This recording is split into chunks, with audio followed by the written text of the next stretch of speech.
It's about as shallow as it gets. It's easily 3 or 4 feet right over there. It's ridiculous.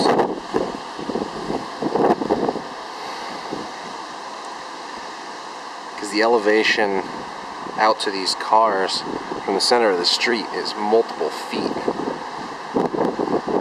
And I can't see it from where I'm at, but over to the right there is an entire high school field, and that whole thing is completely 100% flooded.